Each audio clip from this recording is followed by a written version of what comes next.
Paz do Senhor, queridos alunos, que bacana que estamos juntos aqui para podermos estudarmos a palavra de Deus. Que bacana! Já posso te dizer que você está no caminho correto, o caminho correto de estudar a palavra do Senhor, porque diz lá em 2 Timóteo capítulo 2, versículo 15, procura apresentar-te a Deus aprovado, como obreiro que não tem do que se envergonhar, que maneja bem a palavra da verdade. Que bacana que você está aí estudando a palavra de Deus. Que bom que você possa estar recebendo uma provisão de Deus para poder se equipar de conhecimento da palavra, para exercer a tua chamada, para poder exercer o teu chamado como queira, para poder exercer o ministério que o Senhor preparou para você, a obra que Deus preparou que você faça. Que bacana que você está aqui. Então aproveita, pega aí a tua apostila, pega a tua caneta, pega o teu caderno de anotação, pega a tua caneta marca-texto aí, muito bacana. Pega a tua Bíblia Sagrada, que bom, que bacana. Falando em Bíblia, eu vou aproveitar aqui que você está aí. Bíblia, hoje em dia nós temos vários tipos de Bíblia. Não vou fazer propaganda de Bíblia não, mas você que é um estudioso da palavra, você que está como aluno do Instituto de Teologia Ágape, nós temos como dever de te mostrar que existem muitas Bíblias, mas tem Bíblias aí que são horripilantes, elas distorcem muito a palavra de Deus. Então eu te indico a Bíblia Thompson. A Bíblia Thompson é uma Bíblia muito boa. Te indico também a Bíblia de Estudo Palavra-Chave, olha só, é uma Bíblia da CPAD, é uma Bíblia tremenda. Porque você sabe, né? A Bíblia, o Velho Testamento escrito em hebraico, o Novo Testamento escrito em grego. Então você vai lá naquela palavra, vem nessa Bíblia, você vê o que significa verdadeiramente, o verdadeiro significado daquela palavra em grego, daquela palavra em hebraico. Aí você vai poder entender verdadeiramente o que quer dizer aquele texto que você está estudando, que você está meditando. Outra Bíblia muito boa, essa Bíblia aqui também, ó, uma das melhores, a Bíblia de Estudo King James. É uma Bíblia, não vou fazer propaganda não, mas é uma Bíblia que muitas coisas que as outras Bíblias não têm, elas têm aqui. E existem alguns versículos que nas outras Bíblias estão incompletos. Estão incompletos. E nos traz um entendimento muito mais profundo. Tá? E tem essa Bíblia aqui mais simplesinha, a Bíblia de Estudo Plenitude, que é uma Bíblia que eu uso também no meu dia a dia, eu uso para pregar a palavra, uso, sabe, é uma Bíblia muito boa. E muitas outras Bíblias boas. Não estou aqui para fazer propaganda de Bíblia. Só estou querendo dizer que você pode ler as Bíblias, ler essa Bíblia que tem a linguagem de hoje, com tranquilidade. Mas se você estuda a Bíblia, você não pode se basear só nessa versão da linguagem de hoje, porque tem algumas coisas ali que elas distorcem, é mais gostoso, mas a Bíblia não tem que ser gostosa. A Bíblia tem que ser a revelação da palavra de Deus, não é isso? A Bíblia foi inspirada por Deus, escrita por homens, mas inspirada por Deus. Então você tem que saber a verdade, não é? Então nós temos que entender isso, tá bom? Então, pegou já sua apostila, sua Bíblia. Vamos, tem um texto aqui, uma frase de Robert Murray M'Cheyne, que diz assim: quando você está lendo um livro em um quarto escuro, com pouca luminosidade, então, e acha difícil, leve o teu livro para perto da janela, onde você vai ter mais luz. Da mesma forma, pegue a tua Bíblia e leve-a a Cristo. Leve-a ao Espírito Santo. Ele vai te trazer luz sobre aquelas palavras. O que significa luz? Revelação. Vai trazer revelação, nada vai te ficar oculto. Então, diante disso, vamos orar. Não é verdade? Vamos orar. Todas as vezes que nós vamos meditar na palavra, nós vamos pregar, todas as coisas, tudo que nós vamos fazer, não só isso, tudo no nosso dia a dia, nós temos que orar em línguas. A palavra de Deus diz em 1 Tessalonicenses, capítulo 5, versículo 17, orai sem cessar. Tem que estar o tempo tempo todo orando. O nosso corpo tem que estar orando, nós temos que estar orando com nossos gestos, com as nossas atitudes, nós temos que estar revelando, transmitindo a presença de Deus para aquelas pessoas que ainda não conhecem o Senhor.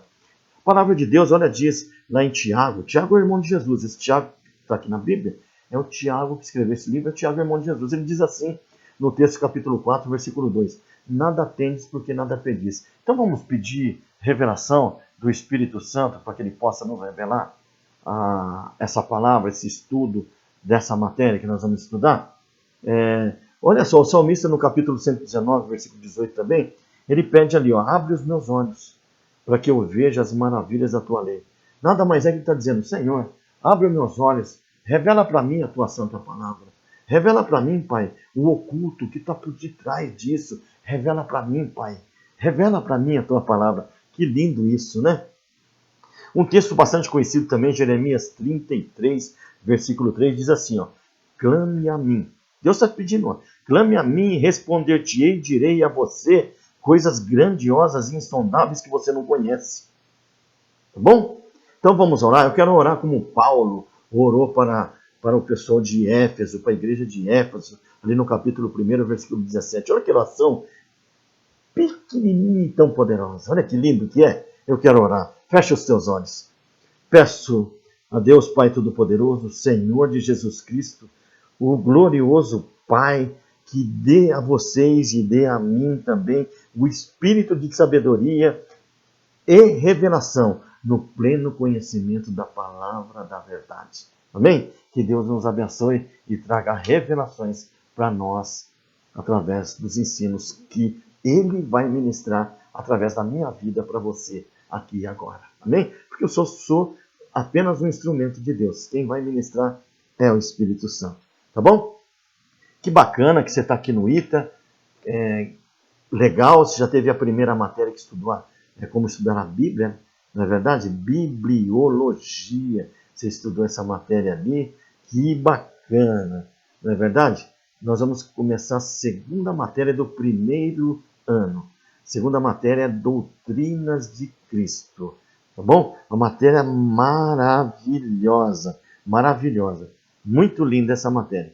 Já aproveito e peço para você abrir a tua Bíblia, abrir a tua apostila e abrir a tua Bíblia Sagrada no texto de Hebreus. Tá bom? Texto de Hebreus. Enquanto você vai abrindo, eu faço a introdução elementar aqui principal. Este módulo nós vamos estudar então a matéria Princípios Elementares da Doutrina de Cristo, ou Doutrina de Cristo. É mencionada no livro de Hebreus, os textos que nós vamos estudar aqui. Por que isso? Porque tendo em vista que muitos cristãos desconhecem ou mesmo ignoram esses princípios, esses ensinos da sã doutrina, esses ensinos da Escritura Sagrada. Então, nós temos que estar bem atentos à palavra de Deus. Hebreus capítulo 5, vamos ver o que está escrito aí. 5, versículo 12.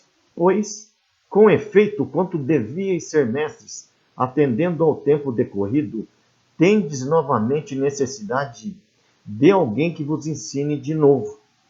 Presta atenção, tem uma vírgula aí. Quais são os princípios elementares dos oráculos, ou seja, dos ensinos de Deus? Assim vos tornastes como necessitados de leite, e não de alimento sólido. Ora, todo aquele que se alimenta de leite é inexperiente na palavra da justiça, na palavra de Deus, porque é uma criança, é imaturo. Mas o alimento sólido é para os adultos. Para aqueles que pela prática, presta atenção, pela prática, têm as faculdades, ou seja, têm o conhecimento exercitados para discernir não somente o bem, mas também o mal. Olha só, seguindo. Capítulo 6, versículo 1 ao 3.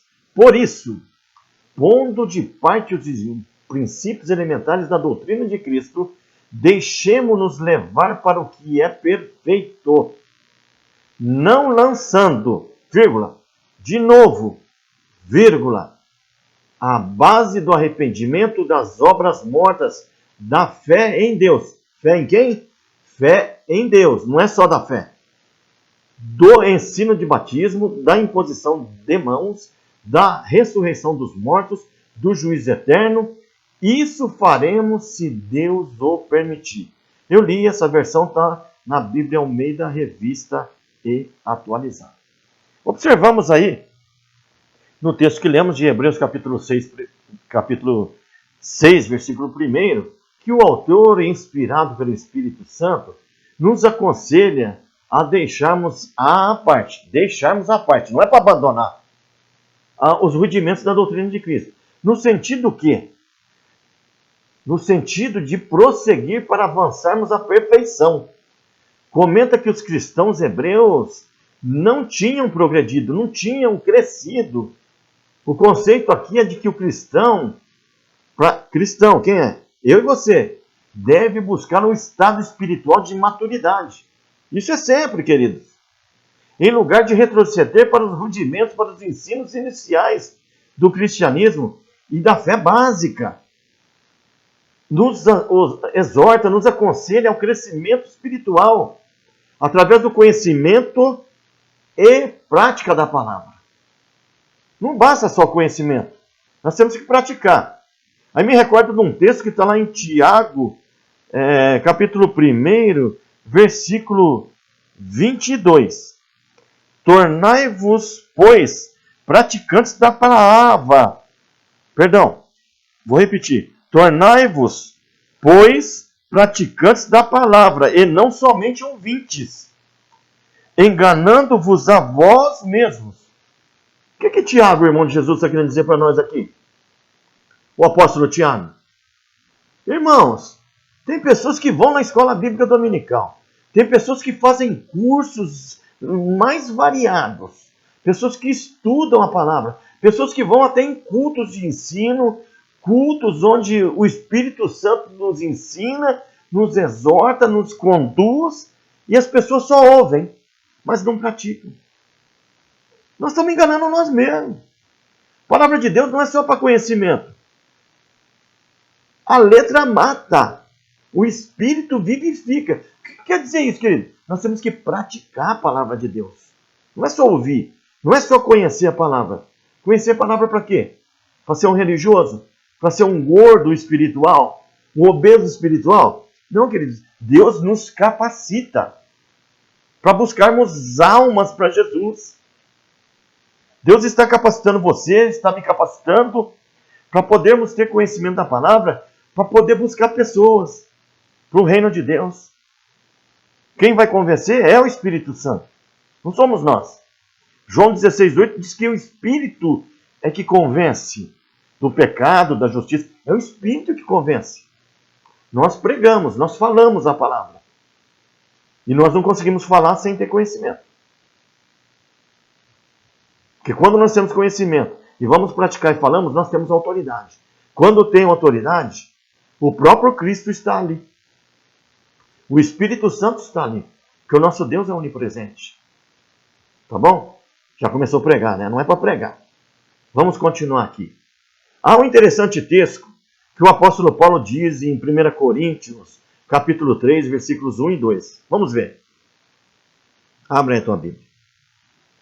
Eu, porém, irmãos, Paulo está dizendo para a igreja de Corinto, não vos pude falar como a espirituais, e sim como a carnais, como a crianças em Cristo.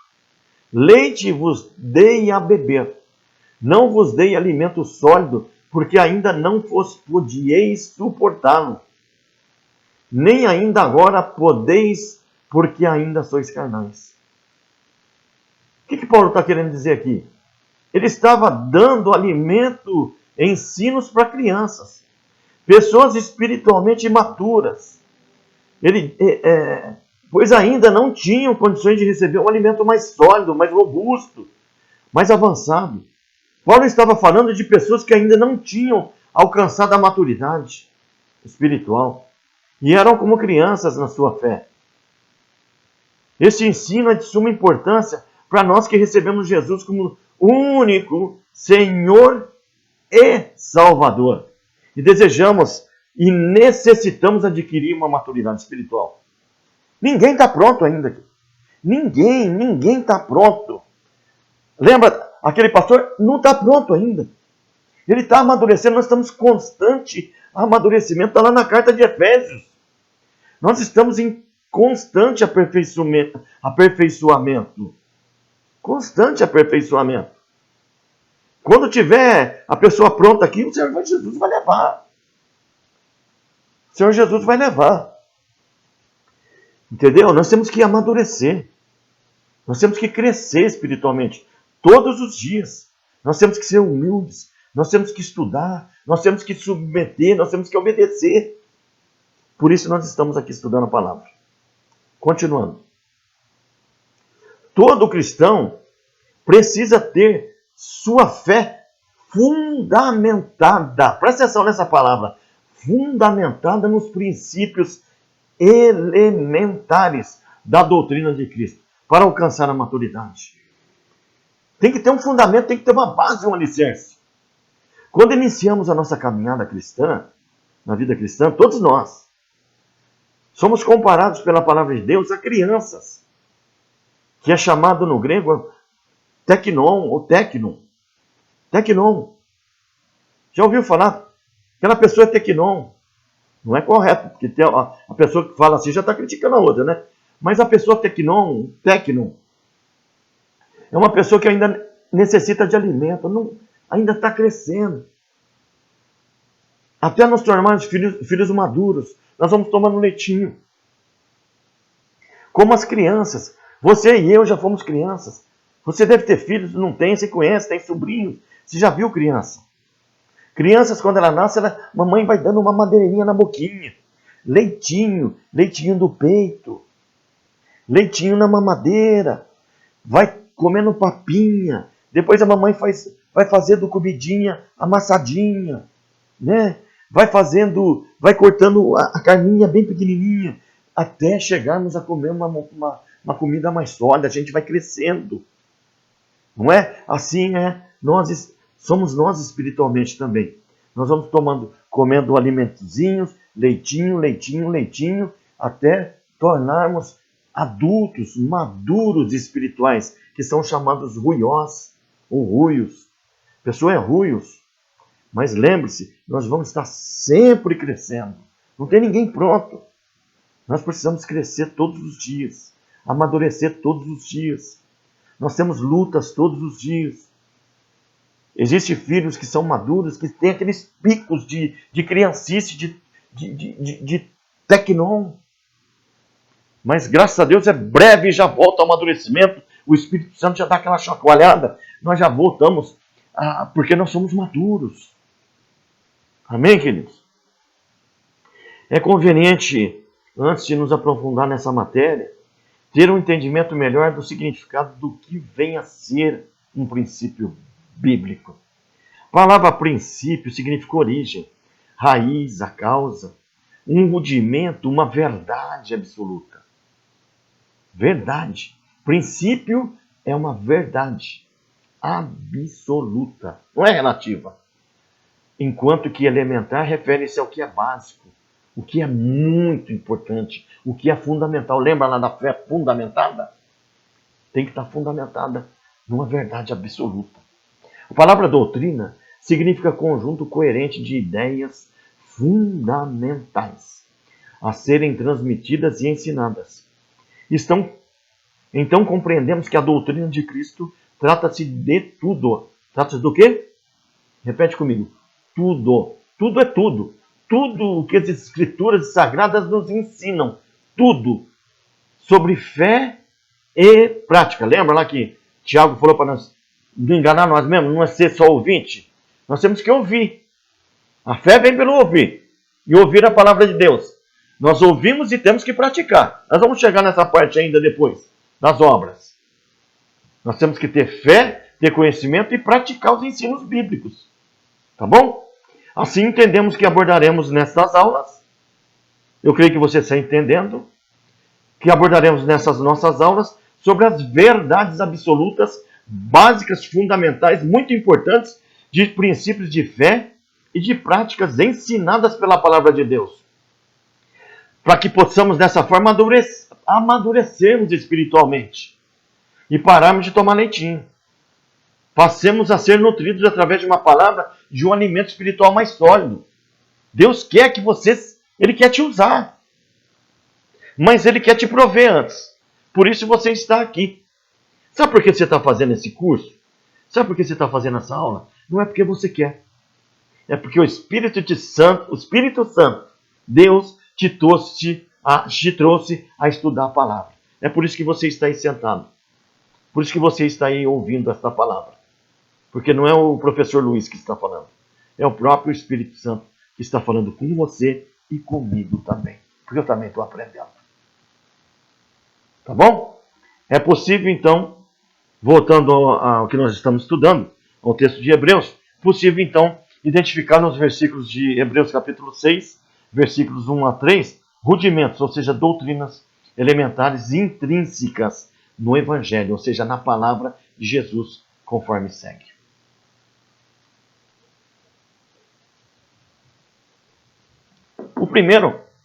Primeira doutrina que nós vemos aí, a doutrina do fundamento, do alicerce. A outra doutrina que nós vemos aí, a doutrina do arrependimento de ou das obras mortas. A doutrina da fé em Deus. Presta atenção. Doutrina da fé em Deus. Não é doutrina da fé. Você não vai estudar a doutrina da fé aqui. Porque fé, até o diabo tem. Fé em Deus é outra coisa.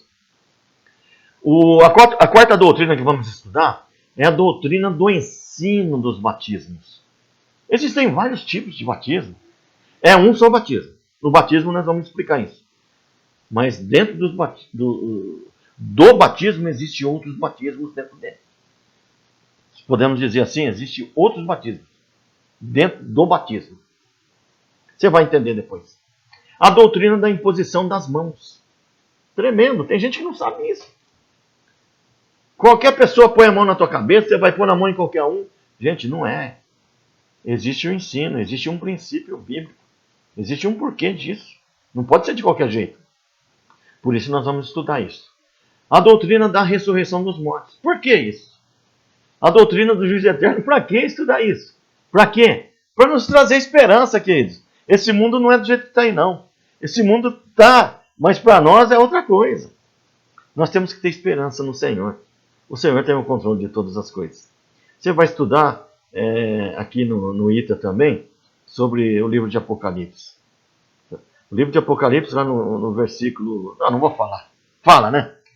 O livro de Apocalipse 17, 14, ali tem... Sabe, Jesus tem o controle de todas as coisas. Existe um plano de Deus. Tudo que está acontecendo está dentro do plano de Deus. Talvez você não entenda o que está acontecendo. Muitos de nós, às vezes, não entendemos. Mas Deus tem um controle. Mas vamos voltar aqui à nossa matéria. Lá no quarto ano você vai estudar Apocalipse. Para começar, eu te convido a refletir junto comigo. Presta atenção. Uma pergunta que eu vou te fazer. Quando se pretende, eu sei que você não é construtor, talvez não seja, ou seja, não é engenheiro, não é pedreiro, não é nada. Mas você conhece isso. Você já viu isso. Quando pretende construir um prédio, uma casa, um edifício, qual é a parte básica, mais importante, que é, podemos dizer assim, extremamente necessária a construção de um edifício? Qual é? O fundamento, o alicerce, certo?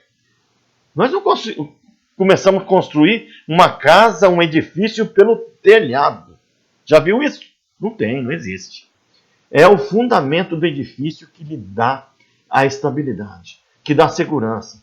Pois senão esse edifício vai cair, vai ruir, vai desmoronar. Isso tem tudo a ver com a nossa matéria. Vamos ver isso na Bíblia. Vem comigo, presta atenção, você vai entender isso. Nós vamos criar aqui um edifício espiritual. Um edifício espiritual. Com fundamento, com a base, que é Cristo. Nós vamos ver, vamos criar os outros andares, primeiro, segundo, até o sexto andar, nosso prédio. Tá bom? E colocar o telhado. Tá? Nós vamos formar esse edifício espiritual aqui. Então entenda, nós vamos fazer uma contextualização de um edifício físico com um edifício espiritual. Tá bom? Então, se não tiver fundamento, vai ruir, vai cair, vai desmoronar, não é verdade? Então não é de estranhar que a primeira coisa que nós vamos estudar aqui é o fundamento. Então vamos começar a estudar o fundamento. Abra a tua Bíblia em Mateus 16, versículo 18. Abra lá a tua Bíblia Mateus 16, 18. Olha lá, olha só. Eu vou ler aqui, mas depois eu quero ler aqui na Bíblia, tá bom? Olha na tua apostila. Pois também eu te digo que tu és Pedro, e sobre esta pedra edificarei a minha igreja, e as portas do inferno não prevalecerão contra ela. Dentro do contexto bíblico, nós não podemos ler um texto isolado, para nós podermos entender. Então vamos ler o que aconteceu aqui. Confissão de Pedro, está aqui em Mateus 16, do 13 ao 20, tem aqui a confissão de Pedro. Ele estava ali, Jesus indo dos lados de Cesareia, quando Jesus perguntou aos seus discípulos: quem diz o povo que ser o filho do homem? Aí eles responderam: uns dizem que é João Batista, outros dizem que é Elias, outros dizem que é Jeremias, outros dizem que é algum dos profetas. Mas Jesus: mas vós, quem dizeis que sou? Aí respondeu Simão Pedro, presta atenção, Simão Pedro disse: tu és o Cristo, tu és o Cristo, o Filho de Deus vivo. Então Jesus lhe afirmou: bem-aventurado és Simão Barjonas. Presta atenção, Simão Barjonas. Olha, Simão Barjonas era o nome dele, não é Pedro. Porque não foi carne e sangue que te revelou, mas meu Pai que está nos céus. Também eu te digo que tu és Pedro, e sobre esta pedra, sobre Jesus está falando sobre esta, mas sobre essa, não, sobre esta pedra. Jesus está dizendo que ele era a pedra. Sobre esta pedra edificarei a minha igreja. Sobre esta pedra, está falando, sobre mim eu vou edificar a minha igreja. Você tem que entender esse texto. Esse texto é de suma importância para que você entenda essa matéria. Para que você entenda isso. Para que você entenda. Tá bom? Vamos passar. Então, aqui agora para o próximo slide. É a primeira vez que a igreja é profetizada diretamente aqui nesse texto de Mateus. Mateus 16, 18. Então, olha lá, destacando aí. Edificarei a minha igreja. A igreja é de Cristo, de Jesus. A igreja não é dos homens, a igreja não é dos pastores. Muitos aí ouvem falar: qual a igreja que você congrega? Eu congrego na igreja do pastor fulano. Eu congrego na igreja do pastor ciclano. Queridos, a igreja não é do homem. A igreja é de Jesus. A igreja é de Jesus. Eu congrego na denominação Comunidade Evangélica Cristo Vive de Valinhos. Congrego na denominação Comunidade Evangélica Cristo Vive de Vinhedo, de Valinhos. Ou a denominação não é a igreja do fulano. Sei que é uma força de expressão, mas algumas pessoas não têm conhecimento que é uma força de expressão. Elas acham que é uma igreja de homens. Muitas igrejas aí são de homens mesmo. Nós temos doutrinas de demônios, doutrinas de homem e doutrinas de Cristo nos últimos dias. Por isso que nós estamos estudando a doutrina de Cristo. Doutrina. Tem igreja que elas trabalham em cima dos dons espirituais. É correto? Só em cima dos dons não é correto. A igreja tem que trabalhar em cima da doutrina de Cristo. Cristo tem que ser o centro da Bíblia. Jesus Cristo tem que ser o centro dos louvores. Louvor tem que ter Cristo, tem que ter Jesus. Os estudos tem que ter Cristo, tem que ter Jesus. A escola bíblica tem que falar de Jesus. Nós temos que falar de Jesus. Jesus é o centro de todas as coisas. Jesus é o Filho de Deus. Jesus é aquele que morreu por mim e por vocês. Jesus Cristo é o caminho, a verdade e a vida. É Cristo. Ninguém vai ao Pai senão por Ele. É Jesus. A igreja é de Jesus. A igreja é de Cristo. No versículo 18, voltando, dá para pregar, né? No original grego está escrito assim. Vou transliterar para você no grego. Transliterar. Pois também eu te digo, tu és Petros. Jesus está dizendo, tu és Petros, fragmento. E sobre esta Petros é fragmento, pedaço de rocha. E sobre esta Petra é rocha, é Cristo. É a rocha inteira, não é pedaço. edificarei a minha igreja, e as portas do Hades, do inferno, não prevalecerão contra ela. A palavra pedra, Petra, na Bíblia nunca foi usada para homem. Vou citar alguns textos aqui do Velho Testamento. Deuteronômio 32:15. E desprezou a rocha da sua salvação. Rocha com R maiúsculo. Vê lá no sua Bíblia. Salmo 71:3. Se tu para mim uma rocha de refúgio. Senhor, seja para mim uma rocha de refúgio. Pois tu és a minha rocha e a minha fortaleza. Você já está vendo quem é a rocha aí, né? Já dá para ver nesses textos? Salmo 75:5. Nem faleis com arrogâncias contra a rocha. Rocha maiúscula. Salmo 118:22. A pedra que os construtores rejeitaram. Lembra que Israel rejeitou Cristo, rejeitou o Messias. Até hoje, os judeus, muitos, exceto aqueles que já são messianos, que creem que Jesus é o Messias, eles rejeitam Cristo, eles acham que é um profeta. Que Jesus foi um profeta. É mais um profeta só. A pedra que os construtores rejeitaram, Israel rejeitou. Essa veio a ser a pedra principal angular. Pedra, o edifício, eu estou falando de edifício. Na curva aqui, ó. Na esquina aqui, ó. A parede para cá, a parede para cá. Essa pedra angular aqui que dá base para toda a construção, essa pedra angular é Cristo. É Cristo. Pergunta para o engenheiro, para o pedreiro. Ele não começa a parede do meio, ele começa pelo ângulo, pela pedra angular. Gênesis 49:24. Pelas mãos do poderoso Jacó, o pastor, o rochedo, a pedra de Israel. Deuteronômio 32:3 e 4. Ele é a rocha. Quem é a rocha? Quem é a rocha? Responde aí. Você entendeu quem é a rocha? É Jesus Cristo. É Cristo. 1 Samuel 2:2. Não existe rocha como o nosso Deus. 2 Samuel 22:32. E quem é a rocha? Senão o nosso Deus. Aí já respondeu. Ficou bem claro? Ficou bem claro que pedra e rocha nunca foram referências a homens, e sim a Cristo, a Deus, a Jesus. Porém, no Novo Testamento, vamos ver no Novo Testamento que Jesus troca o nome de Simão Barjonas. Lembra? Nós lemos aqui Simão Barjonas. Simão Barjonas significa Simão. Bar significa filho. Jonas, Simão, filho de Jonas. Para Pedro. Jesus vai trocar o nome. Você estuda a Bíblia. Jesus troca o nome. Os nomes, números, cores, tudo na Bíblia tem significado. Nada é por acaso. Seu nome não era Pedro, mas Simão Barjonas. Vê lá em Mateus 16:17. Aparece uma variante do seu nome original, de Simão, Pedro, em Atos 10:18 e 2 Pedro 1:1. No Evangelho de João, capítulo 1:42, Cristo muda o nome para Cefas, que quer dizer Pedro.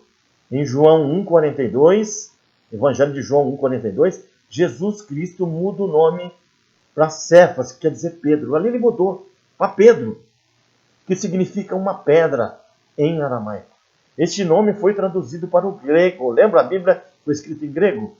Petros, que significa pedrinha, fragmento de pedra, lasca de rocha, pedaço de rocha, pedacinho da rocha. A rocha inteira é Cristo. Entendeu? Jesus trocou assim o nome de Simão, como sendo uma profecia de que Pedro viria a ser, do que Pedro viria a ser, quando recebesse o Espírito Santo. E nós vemos quando Pedro recebe o Espírito Santo, nós vemos lá no livro de Atos dos Apóstolos, quando Pedro, no primeiro sermão, depois que Cristo subiu aos céus, depois de 7 dias, o Espírito Santo desceu, lembra? Do Pentecostes. Depois, na primeira pregação de Pedro, quantas pessoas se converteram? Ele tinha o Espírito Santo dentro, 3.000 pessoas se converteram. Na segunda pregação de Pedro, 5.000 pessoas se converteram. E esse poder aí, que é o Espírito Santo, não é só para Pedro, é para mim e para você. É para nós. Mas voltando aqui, o nome foi traduzido para Petros, então significa pedrinha, pedaço. Jesus trocou o nome de Simão como sendo uma profecia. Então, podemos afirmar que foi uma profecia. Porque Jesus nos evangelhos, presta atenção, chamou Pedro de Pedro somente 2 vezes. Analise nos evangelhos. Jesus chamava Pedro de Simão. Pedro virou Pedro após receber o Espírito Santo. Não sei se você está conseguindo entender. Em Mateus 16, 18, nos escritos originais, o evangelista, o escritor de Mateus, que é Mateus mesmo, ele não usa a palavra Cefas em aramaico. Ele não usa. Por isso que você tem que ter a Bíblia no original, você tem que estudar, saber o original. Por isso que você está aqui no curso. Para que você entenda o original. O escritor de Mateus, ele não usa a palavra Cefas em aramaico. Ele usa a palavra Petros no grego. Porque a palavra grega Petros significa pedra solta. Um pedaço, uma lasca de pedra. Enquanto que a palavra Petra significa uma rocha. No inglês é mais claro. Stone significa pedra, rock significa pedra. Interessante isso, não é? Interessante. Jesus usa a palavra Cefas em aramaico para chamar Simão.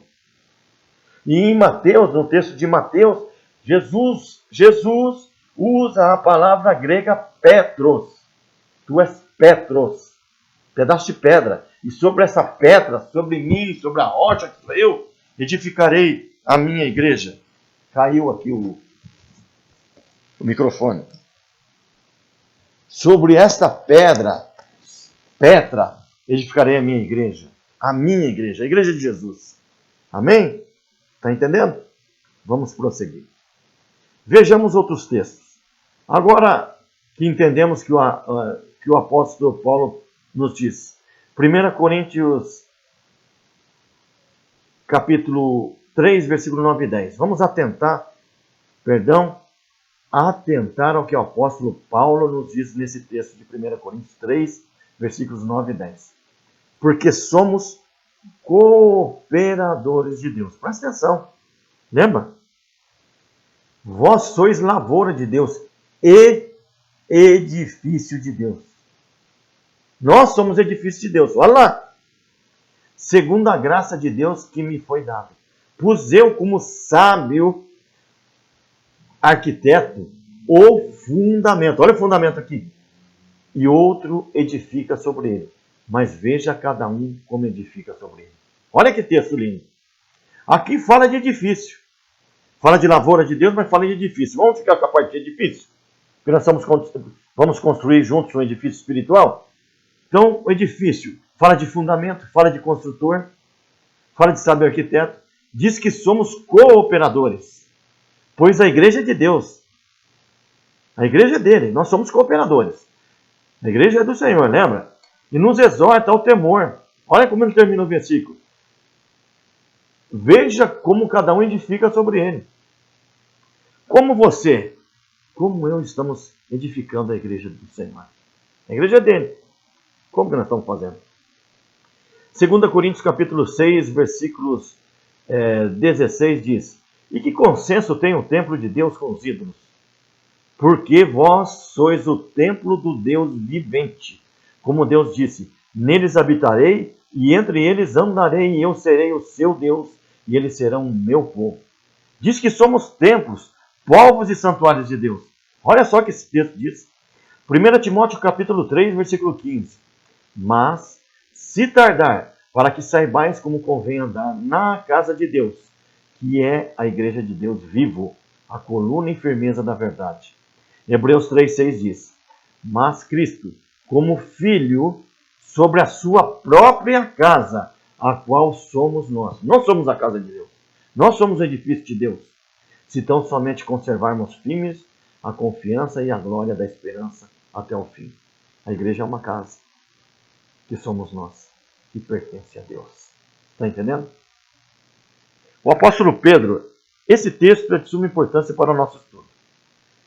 Nos diz em 1 Pedro capítulo 2, versículo 5, que após crermos em Jesus, receber Jesus como Senhor e Salvador, nós passamos a ser pedras vivas. pedras viventes.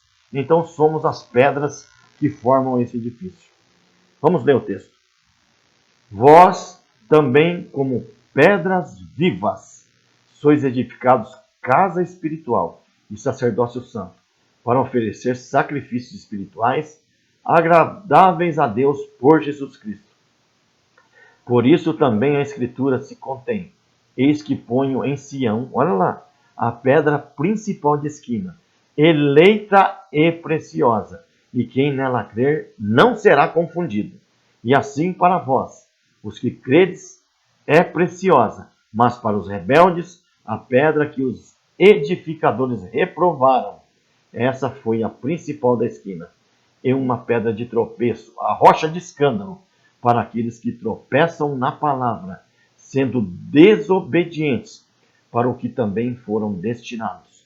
Mas vós sois a geração eleita, o sacerdócio real, a nação santa, o povo adquirido, para que anuncieis as virtudes daquele que vos chamou das trevas para a sua maravilhosa luz. Olha que texto maravilhoso, lindo.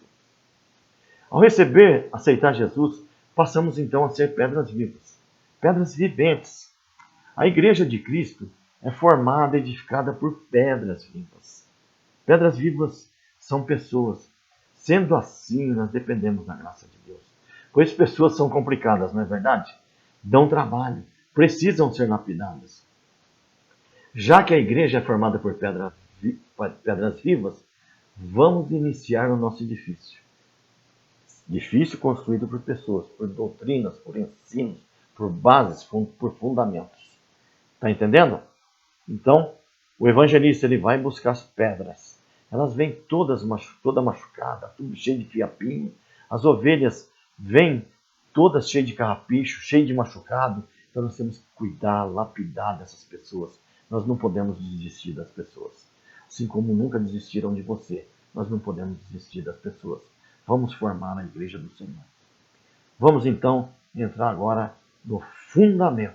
Vamos começar a construir o nosso edifício espiritual. Fundamento da igreja. Lucas 6, 48. Abre a tua Bíblia em Lucas 6, versículos... Vamos ler o 48 primeiro. É semelhante ao homem que edificou uma casa e cavou e abriu bem fundo, e pôs os alicerces sobre a rocha. E vindo a enchente, bateu com ímpeto a corrente naquela casa, e não a pôde abalar, porque estava fundada sobre a rocha. A rocha mencionada aqui é Cristo. Lembra que nós estudamos aqui a Petra? A Petra é Cristo, a rocha é Cristo. A mesma Petra lá de Mateus 16, 18. Note, eu queria que você entendesse, você pode até pesquisar isso, nesses países aí onde tem muitos furacões, terremotos, existe muitas vendavais, terremotos, sabe, os construtores, eles cavam os edifícios, eles vão com o fundamento deles, com aquelas brocas, até encontrar a rocha. Enquanto eles não acham a rocha, eles não dão prosseguimento. Eles vão até encontrar a rocha para edificar, para dar estabilidade nas construções deles. Tá bom? Não é de qualquer jeito, não. Porque senão, já pensou lá no Japão, tem aquele treme toda hora lá, aqueles terremotos. Tem aquele terremoto lá, o edifício não está fundado, baseado na rocha, ele vai cair. Tá bom? Isso é apenas uma curiosidade. 1 Coríntios capítulo 3, versículo 11 diz assim: porque ninguém pode pôr outro fundamento, além do que está posto, o qual é Jesus Cristo. Então, quem é o fundamento? Jesus Cristo. Jesus é a rocha e ele é o fundamento. Jesus é o fundamento. Então, nossa construção já começou. É Cristo. Você já aceitou Jesus como Senhor e Salvador da tua vida. Então, ele tem que ser o fundamento da tua vida. Ele tem que ser a base, ele tem que ser o alicerce da tua vida. Ele tem que ser o Senhor da tua vida. Tá bom? 1 Pedro capítulo 2, versículo 6, nós já acabamos de ler. Por isso também na Escritura se contém: eis que põe em Sião a pedra principal da esquina, eleita e preciosa, e quem nela crer não será confundido. Efésios capítulo 2, versículo 20, presta atenção. Edificado sobre o fundamento dos apóstolos e dos profetas, de que Jesus Cristo é a pedra da esquina. Jesus é a pedra principal. Jesus é a rocha. Jesus é o fundamento. A igreja é comparada a esse edifício. Você está entendendo? Então, nós já começamos pelo fundamento. 1 Coríntios 3:9, 1 Pedro, 1 Timóteo, nós vemos que a igreja é a casa de Deus, no sentido de construção, onde cada cristão é uma pedra viva. Ou seja, nós juntos, eu e você, nós formamos as pedras vivas. Nós formamos o corpo de Cristo. O corpo de Cristo é a igreja do Senhor. A igreja do Senhor é formada por nós, por pedras vivas, por pessoas. Somos nós. Você está entendendo isso? Vamos começar então. Já que você sabe que o fundamento é Jesus Cristo. O fundamento, o alicerce é Jesus. Vamos fazer o térreo então? Primeiro fundamento do nosso edifício espiritual. Senhorio de Deus. Senhorio de Jesus Cristo. Vimos que o fundamento da casa de Deus é o próprio Cristo. O próprio Senhor Jesus. Ele é a pedra. Então vamos iniciar nosso edifício sobre esta rocha. Lembra lá do pessoal lá? Tem que ser sobre a rocha. Se não tiver sobre a rocha, vai desmoronar. Começar colocando então o senhorio. O que significa senhorio? Autoridade de Jesus. Pois Jesus é o Senhor. Filipenses 2:11 diz. Esse texto nós já vamos ler. Você já viu um construtor colocar a pedra de esquina? Já falamos. Ela torna a base da parede. Cristo. Jesus é o Senhor. Nós temos que entregar a autoridade para Ele. A palavra Senhor significa kurios, em grego. Olha lá, original, kurios. Aquele que possui, que tem direito, o poder de mandar. O dono, ele é o dono, que tem o controle, ele é o mestre, ele que possui a autoridade suprema. É o Senhor. Cristo vem da palavra grega Christos, que significa ungido. A palavra grega Christos, o Christos, por sua vez traduz o hebraico Meshiach, que também é traduzido em português pela palavra Messias, que igualmente significa ungido. Tá bom? Agora vamos ler o texto de Lucas, capítulo 6, do versículo 46 ao 49. Você já deve ter lido esse texto, não é verdade? Vamos lá. E por que me chamais Senhor, Senhor, e não fazeis o que eu te digo? Olha só que isso. Porque chamar de Senhor, Senhor, não faz o que eu te digo. Qualquer que venha a mim e ouve as minhas palavras e as observa, eu vos mostrarei a quem é semelhante. É semelhante ao homem que edificou uma casa e cavou e abriu bem fundo e pôs os alicerces sobre a rocha. E vindo a enchente, bateu com ímpeto a corrente naquela casa e não a pôde abalar, porque estava fundamentada sobre a rocha. Mas o que ouve e não pratica na prática, novamente aqui, é semelhante ao homem que edificou uma casa sobre a terra, sobre a areia, sem alicerces, no qual bateu com ímpeto a corrente e logo caiu. E foi grande a sua ruína. Foi grande a ruína daquela casa. Olha só, eu coloquei uns edifícios aí, eu peguei uma foto aí, figura ilustrativa, antes significou edifício construído na areia, sem fundamento, sem Cristo, sem Jesus. Vai ruir, vai cair, não adianta, está sendo uma bênção, mas não tem Jesus, vai ruir, não vai dar certo. Agora o edifício lá, o outro lá construído, tá vendo? Ele desce o fundamento, olha lá, 50 metros, as estacas descem até encontrar a rocha, até se estabelecer sobre a rocha, se estabelecer sobre Jesus Cristo. É assim que nós temos que ser. Tá bom? Você está entendendo? Agora vamos ler aquele texto de Filipenses. Filipenses capítulo 2, versículos 9 a 11, diz assim: Pelo que também Deus o exaltou soberanamente. Ele deu um nome que é sobre todo nome, para que ao nome de Jesus se dobre todo o joelho dos que estão nos céus, na terra e debaixo da terra, e toda língua confesse que Jesus Cristo é o Senhor, Confesse o quê? Que Jesus Cristo é o Senhor. O que significa Senhor? Autoridade suprema. Autoridade suprema. Toda língua confesse que Jesus Cristo é a autoridade suprema. Para a glória de Deus Pai. Pedro proclamou no dia de Pentecostes assim: este Jesus que vos crucificastes, Deus o fez Senhor e Cristo. Deus o fez Senhor, autoridade suprema, e Cristo o fez autoridade suprema e o ungiu e deu autoridade para ele. Está em Atos 2,36. Ele estava dizendo que Deus fez Jesus Senhor e Cristo. Tem que entender, Senhor e Cristo, Jesus o Cristo. Colossenses 1,16. Porque nele foram criadas todas as coisas, que há nos céus e na terra, visíveis e invisíveis, sejam tronos, sejam dominações, sejam principados, sejam potestades. Tudo é tudo, foi criado por ele e para ele. Você vê isso lá também em Gênesis 1, João capítulo 1. Nele foram criadas todas as coisas, ou seja, pela palavra. A palavra é Cristo, a palavra é Jesus. Todas as coisas devem estar sujeitas à sua autoridade. Ele é a autoridade suprema, ele é o Senhor, ele é o maior, ele é o Deus Todo-Poderoso. Porque são criadores, o plano de Deus é esse. Que Jesus seja a autoridade suprema.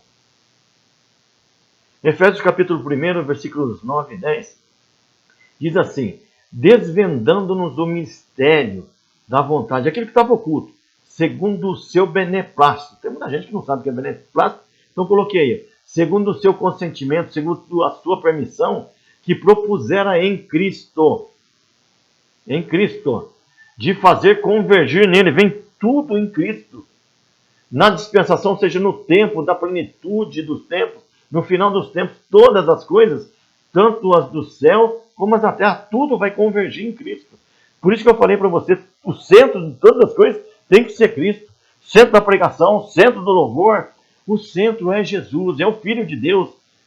Cristo, quando Jesus foi batizado, né, desceu a pomba sobre ele e ali veio a identificação dele. Este é o meu Filho amado em quem me alegro, me comprazo. Quando você honra Jesus, você glorifica o nome de Deus Pai Todo-Poderoso. E Ele se alegra de você. Tem que entender isso. Ele, Jesus, é o Senhor e Cristo. Romanos capítulo 10, versículos 8 e 10. Muito conhecido esse texto. Porém se diz: a palavra está perto de ti, na tua boca e no teu coração. Isto é, a palavra da fé que pregamos, ou seja, que falamos. Se com tua boca confessares a Jesus como Senhor, e, presta atenção, e em teu coração. Coração é interior, não é o órgão físico. É o nosso interior. Creres que Deus o ressuscitou dentre os mortos, será salvo. Porque com o coração se crê para a justiça, e com a boca se confessa a respeito da salvação. É perfeitamente possível, presta atenção, que nós vamos dizer aqui agora. É perfeitamente possível alguém confessar a sua crença, sua fé, que Jesus é o Cristo. Falar. Sem confessar Jesus como Senhor. Tem pessoa que só quer salvação. Não entende isso, mas você que está estudando, você tem que entender isso. As pessoas fazem isso com muita constância nas igrejas. Tem aquele culto avivado lá, o pastor, o pregador faz o apelo no final do culto, a pessoa empolgada ali, ela vai até a frente lá, aceita Jesus como Senhor e Salvador, mas no outro dia vem a guerra, vem a batalha, vem a resistência da família, vem situações difíceis. Fala, o que eu fiz ontem lá? A pessoa ficou empolgada. Só falou, mas não recebeu. Não creu dentro do coração, no seu interior. Não se entregou àquela palavra.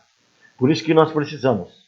Quando a pessoa recebe ali, aceita aquele apelo, nós temos que apoiar, nós temos que discipular, nós temos que começar a alimentar essa pessoa, nós temos que começar a cuidar dessa pessoa, nós temos que ligar para ela, nós temos que orar por ela, nós temos que telefonar para ela, nós temos que cuidar dessas pessoas, nós temos que dar leitinho para ela. Se um dia te deram leitinho, um dia me deram leitinho também. Um dia eles cuidaram de nós. Nós precisamos fazer isso. Tá? Confessar Jesus como Cristo, como ungido, como consagrado, é afirmar que cremos que Ele é quem Ele declarou ser, o Salvador, o Filho de Deus, o Redentor. O Redentor, aquele que veio remir, tirar todos os nossos pecados, aquele que veio cumprir por nós, porque nós não seríamos capazes de pagar a nossa dívida. Nós não tínhamos condições. Esta é uma das condições para ser salvo. Mas confessar Jesus como Senhor envolve não somente a boca, mas o reconhecimento que Ele é o nosso Senhor. Ele é autoridade sobre a nossa vida. Ele é o nosso mestre, Ele que nos ensina. E que nós desejamos nos submeter e obedecer totalmente a Ele. Então não é só falar, é submeter, é entender, é obedecer. Tá bom? Vamos prosseguir. Está entendendo? Confessar Jesus como Senhor. Então, falando praticamente, o que afinal está envolvido em confessar Jesus como Senhor? Bem, obviamente a primeira coisa envolvida é falar da nossa aceitação. Nós temos que verbalizar. Verbalizar. Não é lá dentro, pensa assim, ó, vou aceitar esse Jesus. Ou seja, não estou falando, só estou pensando. Você tem que verbalizar, falar. Sujeitar o seu senhorio. No texto de Romanos diz, se, existe uma condicional aí, se é uma condicional. Com tua boca confessares, fala Jesus como Senhor. Mas isso não termina aqui. Somente começa aqui. Jesus, de fato, nem mesmo quer que nós façamos isso. Ele não quer tal confissão. Se não tivermos querendo agir sobre ela. Se não tivermos querendo nos submeter a essa palavra. Ele não quer que o chamemos de Senhor e Mestre se não queremos comprometer-nos a fazer as coisas que Ele diz. Lembra do texto lá de Lucas 6,46? Por que me chamais de Senhor, Senhor, e não fazei o que vos mando? Temos que nos submeter ao Senhor, obedecer a Ele. Em vez disso, nossos atos precisam condizer com as nossas palavras. Tudo o que fizerdes, seja em palavra, seja em ação, fazei-o em nome do Senhor Jesus, dando por Ele graças a Deus Pai. Colossenses 3,17. Confessar o senhorio de Jesus com nossas bocas, enquanto não submetemos nossas vidas ao Senhor Jesus, isso é inútil. Não vai nos levar a lugar nenhum. Se Ele é verdadeiramente nosso Senhor, então Ele tem que ter o domínio tanto de nossas palavras como de nossos atos. Nossa submissão a Ele deve ser absoluta. Não há outra autoridade, ou seja, não há outra autoridade na igreja além do Senhor Jesus. Ele disse, toda a autoridade me foi dada no céu e na terra. Em Mateus 28,18. As Escrituras afirmam que o Pai pôs todas as coisas debaixo dos pés de Jesus, para que Ele seja o cabeça sobre todas as coisas. E deu para Jesus a igreja, lembra a minha igreja. Efésios 1,22 diz isso. Jesus o Cristo,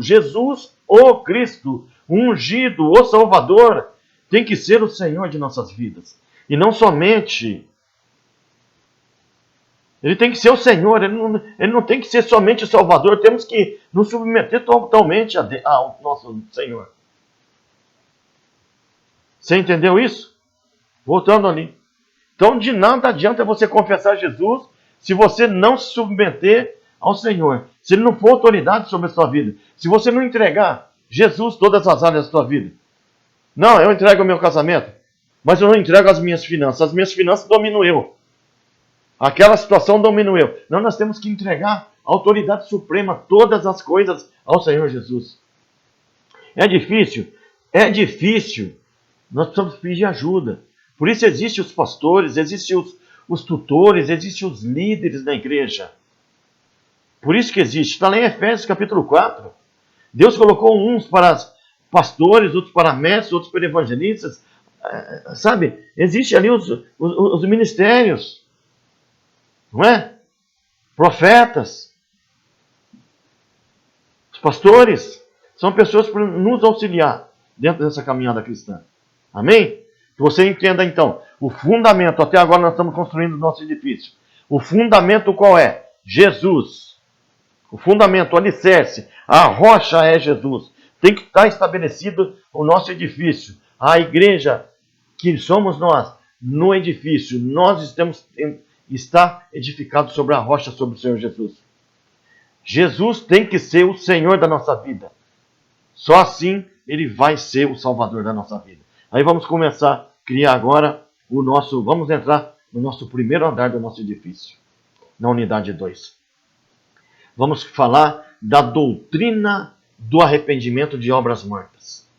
Para compreender com clareza a doutrina do arrependimento de obras mortas, precisamos entender que a palavra arrependimento apresentada no livro de Hebreus é tradução do termo grego metanoia, formado por duas palavrinhas. Meta significa mudança, noia significa mente. Então significa o quê? Metanoia, mudança de mente, no sentido original. Tá bom? Mudança de mente, mudança de pensamento, conversão, fazer uma conversão 180 graus. Você vai entender 180, por que não 360? 180 graus. Você está indo numa direção, você tem que convergir e voltar para outra direção. Se você fizer 360, você está indo aqui, você vai convergir 360, você vai voltar para o mesmo caminho. Tem que ter uma mudança de ideia, uma mudança de atitude, mudança de mentalidade, transformação de vida. Isso é uma metanoia. Isso é arrependimento. Seria a mudança que o indivíduo está vivenciando para um novo viver. Nós aceitamos Jesus, nós temos que viver em novidade de vida. Nós temos que mudar. Quando a gente estava no mundo, nós estávamos numa direção. Uma direção errada. Nós temos que vir para Jesus. João 14,6 diz, Jesus diz, eu sou. Ele diz, eu sou o caminho, a verdade e a vida. Ninguém vai ao Pai senão por mim. Então nós temos que vir para o caminho. Jesus, nós temos que vir para a rocha, para o fundamento. Nós temos que entregar o senhorio para Jesus. Nós temos que nos arrepender para isso. Está entendendo? Como nós estamos construindo o nosso edifício espiritual? Mateus capítulo 4, versículo 17. Daí por diante passou Jesus a pregar e a dizer, arrependei-vos porque está próximo o reino dos céus. Lembra? O arrependimento começou com Jesus, com João Batista pregando, abrindo o caminho para Jesus. Arrependei-vos, ele veio, pregou arrependimento. Os apóstolos pregaram arrependimento. Vê Atos dos Apóstolos, capítulo 3, versículo 19. Jesus pregou o arrependimento. Por que que todos estão pregando arrependimento? Porque arrependimento é muito importante. Nós temos que mudar de direção, mudar de ideia. Jesus nos abre um horizonte de um novo reino que se apresenta. Porém, para se tornar participante ativo desse reino de Deus, ele deixa claro que será preciso uma mudança de atitude. Isso exige de nós uma conversão, uma metanoia, uma conversão absoluta de 180 graus. Mudar de atitude. Arrependimento é uma atitude tomada para mudar, uma decisão firme para uma nova rota, um novo caminho, uma nova estrada. Essa estrada é Jesus. É voltar atrás, é dar meia volta, é uma atitude tomada e, sobretudo, uma decisão. Não é apenas um momento de emoção, como nós falamos ali, quando tem um apelo, a pessoa se empolga, está emocionada e vai ali e aceita. Ele tem que entregar o senhorio, tem que se submeter e obedecer a Jesus. Só assim ele vai se submeter e entrar e se fundamentar sobre a rocha. Senão vai cair tudo. Os religiosos não se fundamentam sobre a rocha, eles vivem de momentos. Nós não podemos ser religiosos, nós temos que ser cristãos. Cristão significa ser pequenos cristos. Sabe? Não é apenas... sabe, quando nós temos um sentimento de remorso, é uma tristeza. Sabe? Nós ficamos tristes. Sabe? Uma pregação ali emocionante, nós ficamos tristes, aceitamos Jesus. Aí nós tomamos o quê? Uma atitude de 360 graus. Aí nós aceitamos Jesus ali. Aí no outro dia a gente volta a fazer o que estava fazendo. Voltou para a mesma direção. Nós estamos indo para lá. Teve aquele culto avivado. Voltamos para cá. Devia ficar aqui, ir para cá. Não, a gente volta para lá no outro dia. Isso não é arrependimento. Isso é arrependimento 180. Isso é remorso, fazer 360. Nós vamos voltar para o mesmo caminho que a gente estava. Vamos voltar para o mundo. Arrependimento cria uma atmosfera de libertação. 2 Coríntios capítulo 7, versículo 9 e 10 diz assim: agora me alegro não porque fostes contristados. Olha aqui. Mas porque fostes contristados para arrependimento. Pois fostes contristados segundo Deus. Para que, de nossa parte, nenhum dano sofresseis. Porque a tristeza segundo Deus produz arrependimento para salvação, que a ninguém traz pesar. Mas a tristeza do mundo produz morte. O que quer dizer isso, querido professor?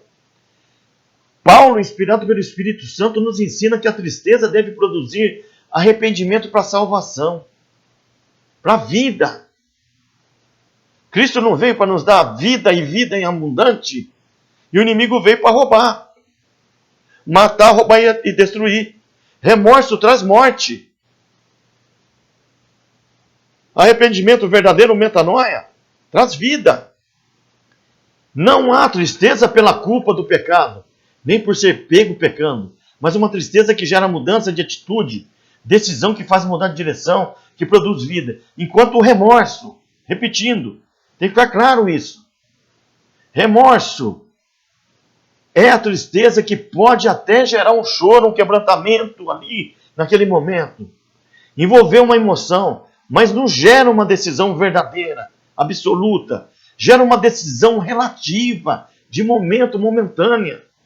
Não muda-se de atitude. Gera dessa forma morte. Repito, está ali no culto empolgado, num culto evangelístico, está ali, está indo para o caminho do mundo aqui, está indo aqui para o mundo. Aquele culto avivado, decidiu, se empolgou, emocionou, vou receber esse Jesus como Senhor da minha vida. Veio para cá.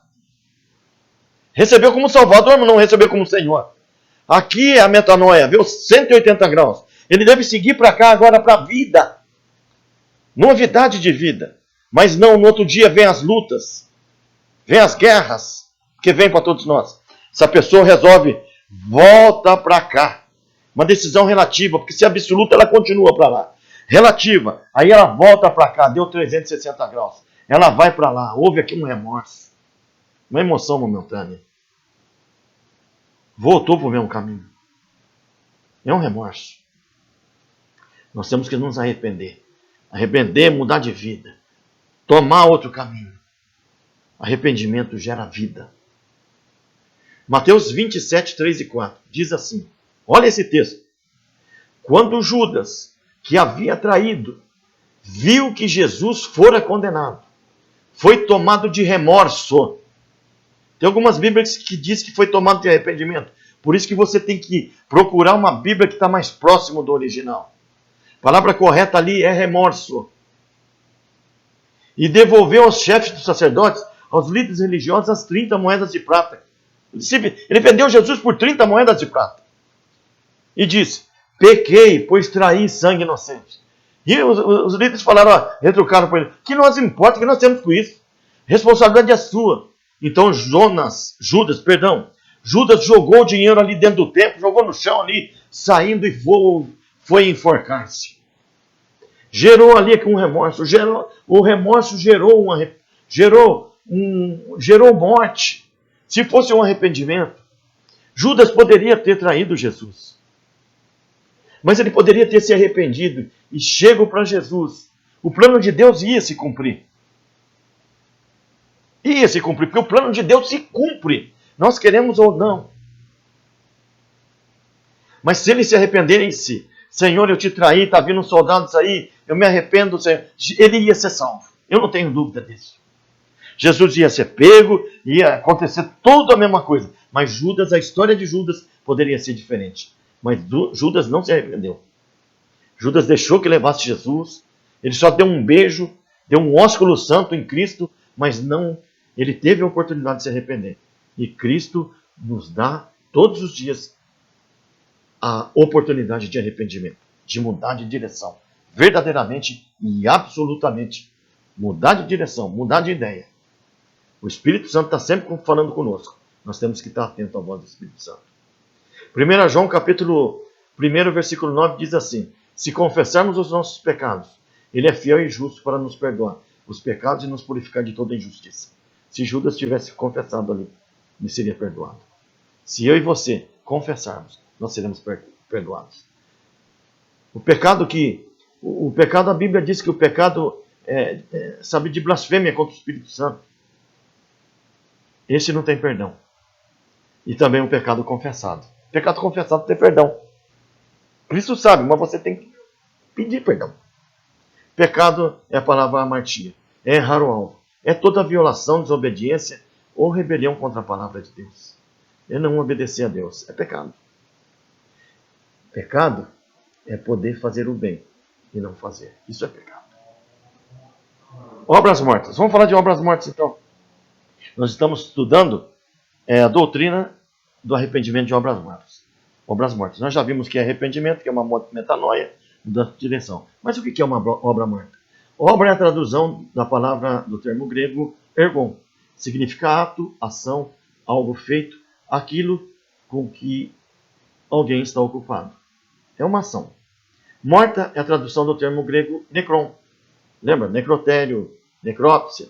Significa sem vida, falecido, morto. Diante disso, entendemos que obras mortas são atos ou ações que o homem pratica por meio da carne. Vai gerar morte. São feitos do homem que não podem produzir vida, mas sim morte. Tal como fazer algo que Cristo mandou.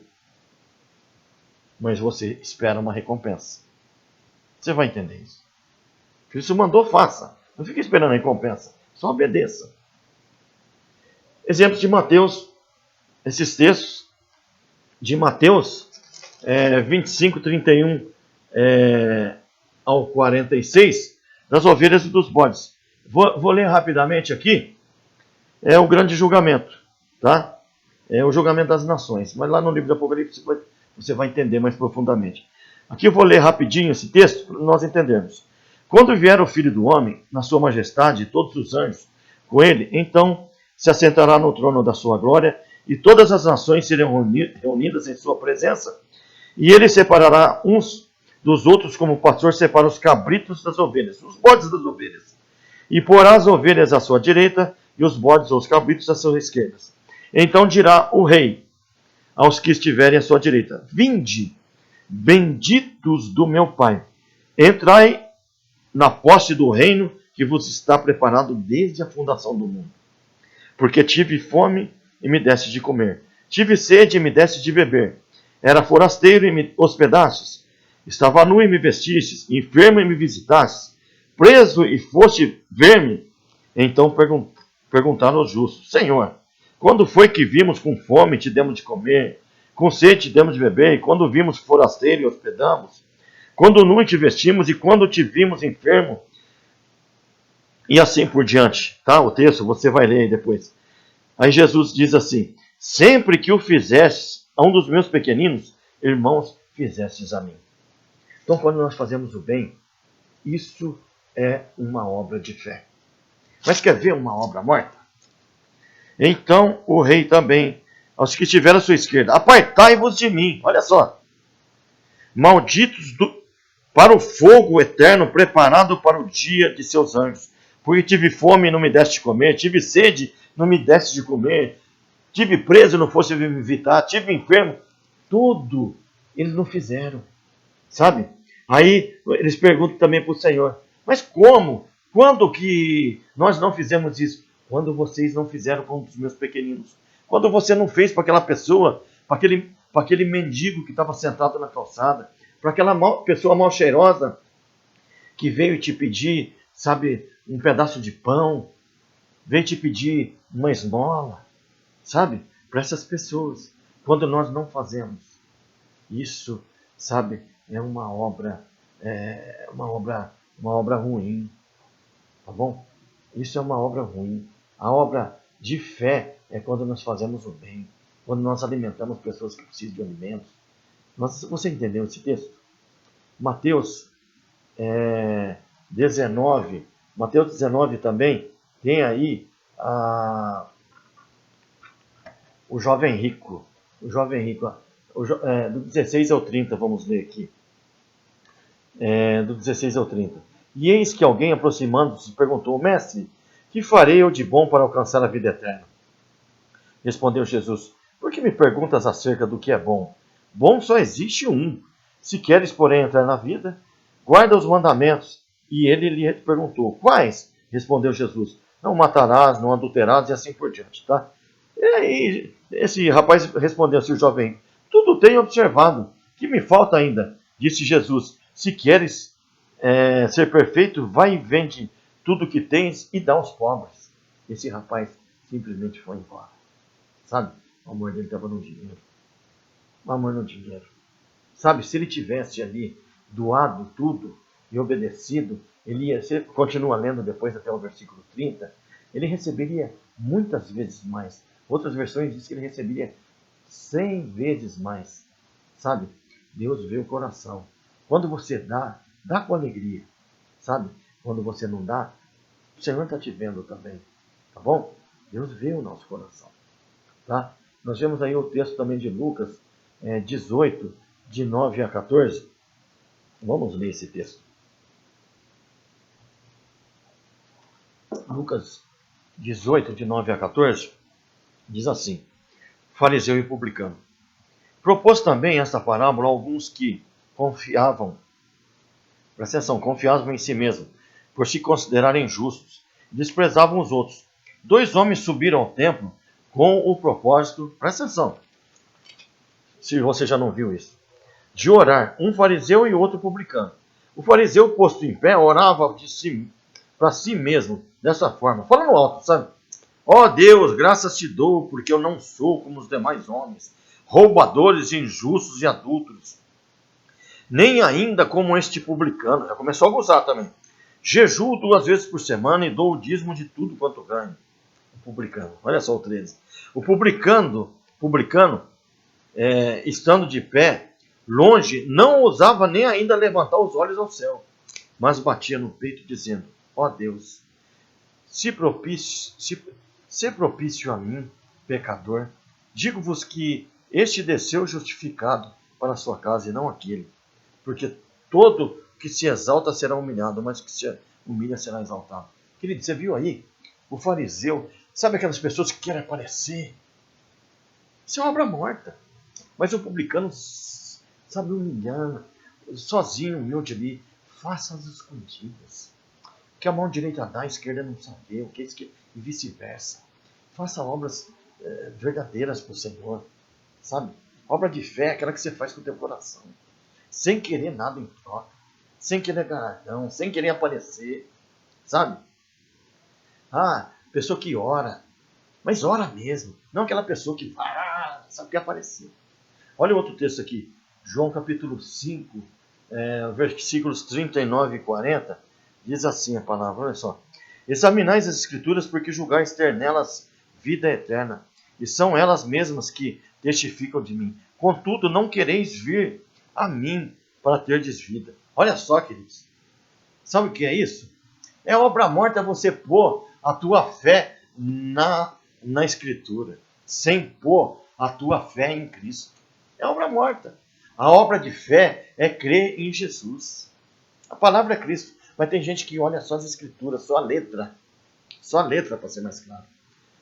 Tá bom? Não sei se você entendeu. Depois, se você ler mais com calma esses textos, você vai entender. Obra morta é denominada na Bíblia como obras da carne, feitas no corpo do pecado. Romanos 8 diz assim. Diz aí os versículos 3, 6 e 13. Porquanto o que for impossível à lei, no que estava enferma pela carne, isso fez Deus enviando o seu próprio Filho, em semelhança de carne pecaminosa e no tocante ao pecado.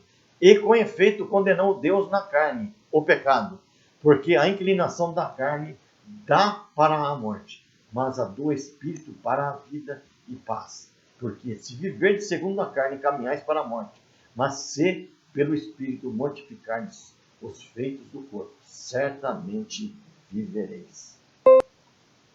Gálatas 19, 21 diz assim: Ora, as obras da carne são conhecidas, são prostituição, impureza, lascívia, idolatria, feitiçarias, inimizades, porfias, ciúmes, iras, discórdias, dissensões, facções, invejas. Você tem visto isso? Bebedices, glutonarias, é comer demais, beber demais.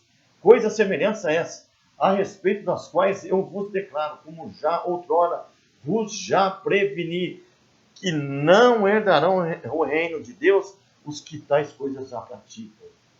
Paulo tratou o arrependimento de obras mortas, ou seja, a atitude tomada contra o pecado, como algo básico na vida do cristão. Arrepender-se das obras, de querer se aparecer, é básico na vida do cristão. Quem tem que aparecer é Jesus. O nome de Jesus é que tem que ser glorificado em todas as coisas. Porque tudo foi criado por Ele e para Ele. Lembre-se disso. Considerando esse tipo de comportamento, algo que devemos aprender a praticar na infância espiritual é nos arrepender de obras mortas. Nós erramos, queridos, mas nós temos que nos arrepender. O crente maduro, ou seja, o crente ruios, deve adquirir o entendimento que é o dever deixar o pecado. É o dever dele deixar o pecado. Em outras palavras, as obras mortas da carne é buscar a santidade. Nós temos que buscar a santidade. Santidade, afastar-se do mundo. Saber perfeitamente que aquele que é nascido de Deus não pode viver na prática do pecado. 1 João capítulo 3, 6, 8 e 9. Todo aquele que permanece nele, ou seja, em Cristo, não vive pecando. Todo aquele que vive pecando não o viu, nem o conheceu. Aquele que pratica o pecado procede do diabo, porque o diabo vive pecando desde o princípio. Para isto se manifestou o Filho de Deus, para destruir as obras do diabo. Todo aquele que é nascido de Deus não vive na prática de pecado, pois o que permanece nele, em Cristo, em Jesus, é a divina semente. Ora, esse não pode viver pecando, porque é nascido de Deus. Praticar algo é fazê-lo habitualmente, com constante repetição. Você tem feito? Se arrependa.